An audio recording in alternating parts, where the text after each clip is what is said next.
mamaya dito sa lobby para makapag-take po kayo ng picture sa mabuhay. Magandang hapon, welcome po dito sa Palawan Wildlife Rescue and Conservation Center. Ako po si Ana, ako pong in-house guide po ninyo. Yung crocodile po na ito, ang pangalan niya po ay Rio, from Rio to Portugal sa Batarasa, yun po ay nasa south ng Palawan. Nahuli po siya August 4, 1990, aksidenteng naka-atake ng isang mangingisda. Na-confirma na kain na po yung kanang biktima. So, 5 months lang po tinagal, namatay po siya dahil po sa internal bleeding and stress related po sa kanya transportation. Wala na rin pong commercial value yung kanyang balat. Yung mga ginagawang leather bag, shoes, wallet, wala po yun sa balat ng batang crocodile na nasa 3 hanggang 5 years old lang. So, yung estimated nasa 60 years old lang, matigas na po yung balat, hindi na kakayanin na i-process po ng machine.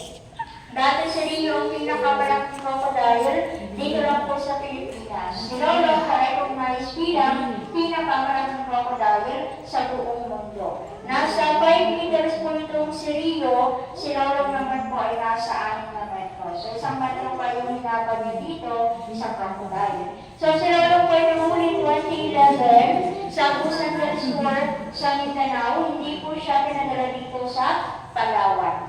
Last February 10, 2013, namatay po si Lolong. Sa ngayon po nasa National Museum po sa Manila yung kanyang skeleton. So, clarify ko lang yung mga crocodile products na magaling pa po yun sa Teresa Rizal, others po from Davao. So, hindi po kami nagkakatay ng crocodile.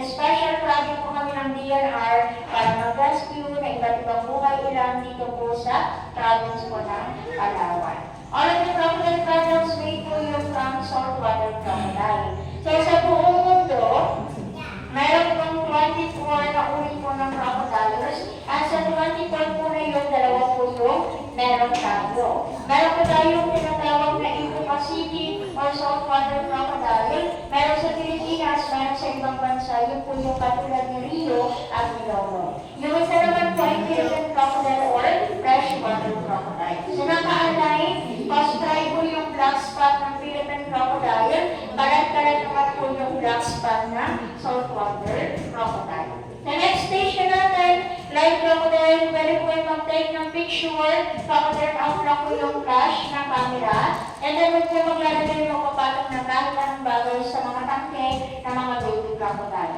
Sa puno naman po na iba't ibang animal, 70 lang po isang metrong layo para makalikos po sa any accident. Sa mamaya naman po sa portable sa may entrance area, kapag nag-appear po kayo ng crocodile welding, pwede kayo makapagpa-picture habang po yung baby crocodile.